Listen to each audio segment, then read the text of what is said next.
Minhas senhoras e meus senhores, muito boa tarde. Agradeço o convite que o Economist me dirigiu para participar nesta vossa conferência e quero cumprimentar todas as senhoras e todos os senhores participantes neste Lisbon Summit. Ao longo do dia vão ouvir, e já ouviram, vários membros do Governo afirmar que o programa de ajustamento foi um sucesso. Não é a minha opinião. O programa não produziu ajustamento sustentável e provocou um empobrecimento em Portugal. Vejamos alguns dados. Em primeiro, sobre as contas públicas. O déficit orçamental. O memorando previa um déficit de 3% em 2013. Segundo o Governo, o déficit de 2013 ficará em 5,2%. Isto é, 2 pontos percentuais acima do previsto. Cerca de 3.500 milhões aquém do previsto. O plano inicial visava reduzir o déficit, agindo 2/3 do lado da despesa e 1/3 do lado da receita. O que aconteceu foi precisamente o contrário. Os impostos sobre o consumo aumentaram e os impostos sobre o rendimento, sobre o nosso IRS, aumentaram em cerca de 35%. O país atingiu um nível intolerável de carga fiscal. A redução do lado da despesa tem uma forte componente de cortes. Cortes das pensões e nas reformas, cortes nos salários. Houve cortes, mas não houve reformas. O pouco ajustamento efetuado deve-se essencialmente a medidas provisórias e a um enorme aumento de impostos. Não vejo aqui qualquer trajetória sustentável de redução do déficit. Falemos da dívida. O memorando previa uma dívida pública de 115% do PIB no final de 2013. Em 2013, a dívida ultrapassou os 129% do PIB. Cerca de 25 mil milhões de euros a mais do que o previsto. No plano económico, o memorando previa o crescimento económico por via das exportações, enquanto diabolizava a procura interna. Os dados dos últimos trimestres revelam que o maior contributo para a ligeira animação da nossa economia veio do aumento da procura interna e não das exportações. Precisamente o contrário do que estabelecia o memorando. Ora, este aumento do consumo interno provocou de imediato um aumento das importações. O que nos conduz a outra conclusão, a de que não houve, infelizmente, reestruturação da nossa economia, nomeadamente através da substituição de importações dos chamados bens transacionáveis. E embora a taxa de cobertura da balança comercial tenha crescido, situa-se hoje em redor dos 83%, registaram-se dois factos preocupantes. As exportações estão a desacelerar e as importações aumentam por via do aumento da procura interna, diga-se, do consumo, que não, como seria desejável, do investimento.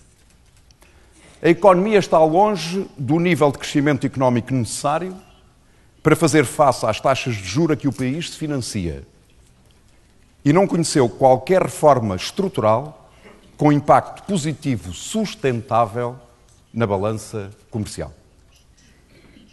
Impacto no plano social. Todas estas políticas, a da austeridade expansionista, e recordo que a aplicação da austeridade ultrapassou em muito aquilo que estava previsto no memorando inicial, situando-se agora em cerca de 15 mil milhões de euros, provocaram graves consequências sociais. Mais de 800 mil desempregados. O maior número de inativos da nossa história, 310 mil. Mais de 200 mil portugueses que emigraram. Isto é, Portugal voltou a conhecer um novo período de emigração.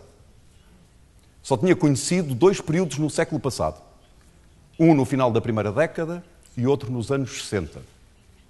A seguir ao 25 de Abril, passámos mesmo a ser um país de imigração.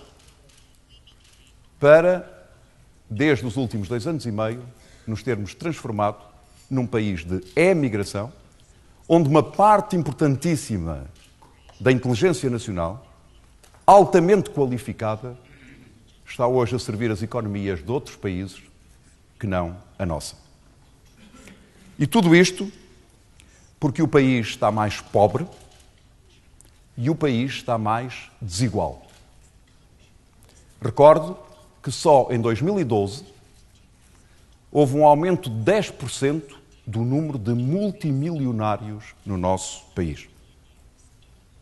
Os idosos vivem incerteza do presente e os jovens olham sem esperança o futuro.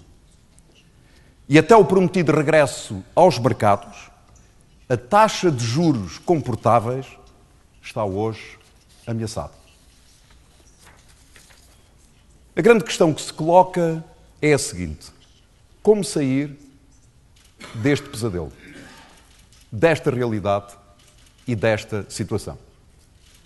Aplicar as mesmas medidas e a mesma receita ou mudar de rumo?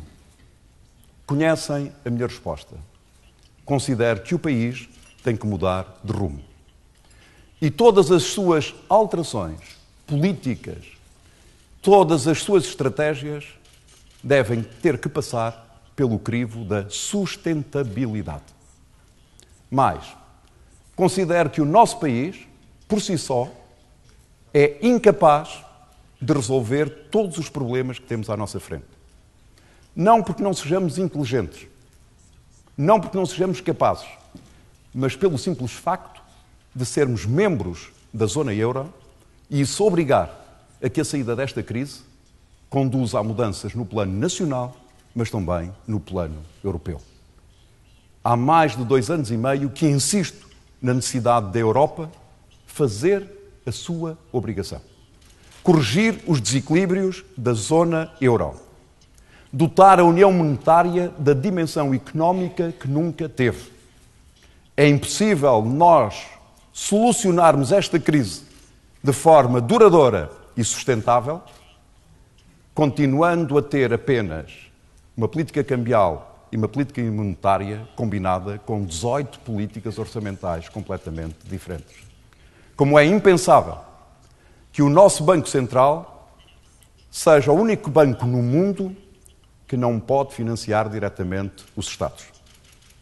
Portugal tem um problema de dívida pública, com um peso através do serviço da dívida no déficit, mas também com uma necessidade muito inteligente de fazer a gestão do perfil dessa mesma dívida. Sou contra qualquer haircut da dívida pública portuguesa. Considero que há outras 2 soluções. Uma, a de renegociar taxas, maturidades, carências dessa mesma dívida, mas há uma outra, que é para mim a preferida, para a qual me tenho batido e continuarei a bater. Uma gestão europeia de uma parte da dívida soberana dos Estados. Isto é, os tratados fixam em 60% do PIB o limite máximo para a dívida saudável de cada Estado. Não quero discutir essa marca. Aceitemo-la. Se olharmos para os 18 países da zona euro, 15 países têm mais de 60% da sua dívida. Considero que se houver uma mutualização ao nível europeu de gestão dessa dívida, isso significa um benefício para todos esses países. A Europa não está endividada. Se fizer um endividamento de 1% ou de 2%, não muda absolutamente nada. Nem perderá nenhum AAA por essa opção. Mas o facto de haver uma gestão europeia de parte dessa dívida, isso significa que ela financiará essa parte da dívida a juros mais baixos. E isso traduz-se num benefício para as contas públicas de cada país, neste caso para Portugal, porque o serviço da dívida baixa e o déficit também baixa. Ao mesmo tempo, Portugal ficará responsável pela gestão de 60% da dívida, pela diferença. O que significa que também beneficiará de taxas de juros mais baixas para financiar esses 60%, essa parte nacional que fica à nossa gestão. Quero precisar, eu não estou a passar responsabilidades sobre o pagamento da dívida para o nível europeu. Não. Essa responsabilidade continua no seio de cada Estado. Aquilo que eu proponho é uma gestão solidária ao nível europeu que depende da vontade política, uma vez que não traz encargos para nenhum outro país. E mesmo que tivesse encargos para alguns países, seria da mais elementar justiça. Porque só o ano passado a Alemanha poupou 42 mil milhões de euros em juros pelo facto de se financiar a taxas de juros mais baixas decorrentes das taxas de juros mais elevadas de países dos programas de assistência nos quais se insere Portugal. Mais, as empresas que, como sabem, têm o seu rating indexado ao rating dos respectivos Estados, imaginem, por exemplo, uma empresa com a mesma área de negócio na Alemanha e em Portugal. Perfeitamente igual, em termos de número de trabalhadores, da sua capacidade, e que concorre no mesmo mercado, no nosso mercado único europeu, no mercado interno. É leal e é justo que a empresa na Alemanha ganhe competitividade porque se consegue financiar uma taxa de juros mais baixa, não em função da sua qualidade como empresa, mas em função do rating do seu próprio país, prejudicando a empresa portuguesa nas mesmas condições, só porque ela tem um rating indexado ao rating do seu país? São apenas dois exemplos. Um de natureza e da dimensão do Estado, outra da desregulação que existe no mercado interno, para demonstrar que mesmo que houvesse alguma coisa a pagar, seria pouco com o benefício que já houve. Mas o meu país também tem que fazer por si. E desse ponto de vista considero fundamental reafirmar aquilo que digo várias vezes.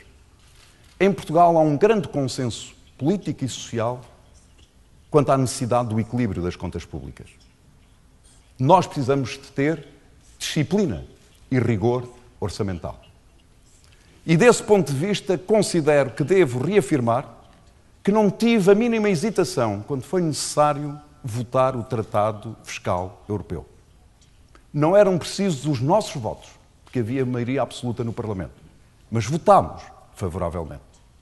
Como também foi por nossa iniciativa que se colocou na Lei de Enquadramento Orçamental a chamada regra de ouro, entre outras alterações.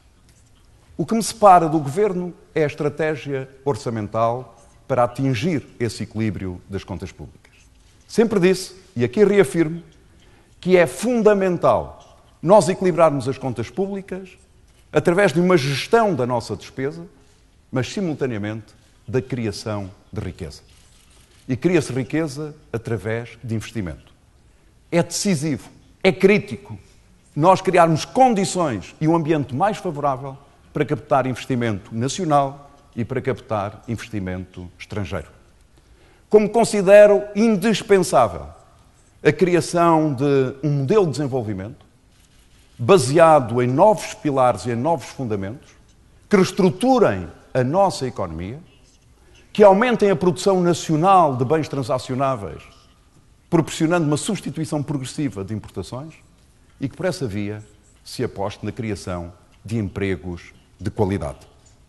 Porque é através da criação de trabalho que nós podemos gerar riqueza, colocando em conjunto investidores, empresários e a força do trabalho. Só criando riquezas e diminuindo as desigualdades, nós estaremos em condições de sair desta crise todos juntos, sem deixar ninguém para trás e, particularmente, fortalecendo a classe média e não destruindo como está hoje a acontecer. Eu sei que há 2 anos e meio, quando defendia crescimento económico e emprego, muita gente sorria. Hoje há um consenso de que temos que apostar nessa prioridade. Não nos mesmos moldes em que se fez no passado, mas com rigor, com ponderação, com avaliação desse mesmo investimento.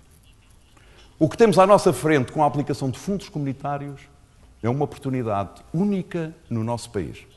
Já sei, sempre que estamos em vésperas do novo quadro comunitário de apoio, fala-se sempre numa oportunidade única.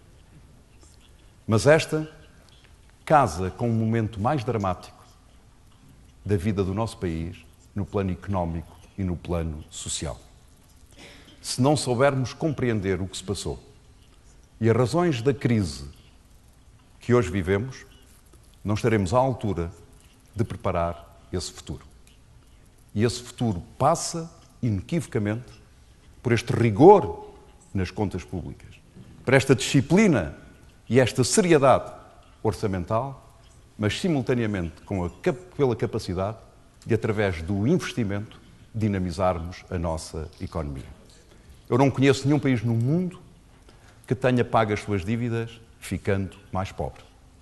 Mas conheço muitos países no mundo que, por terem criado riqueza, cumpriram e honraram os seus compromissos e fizeram com que o seu povo fosse mais feliz. Muito obrigado.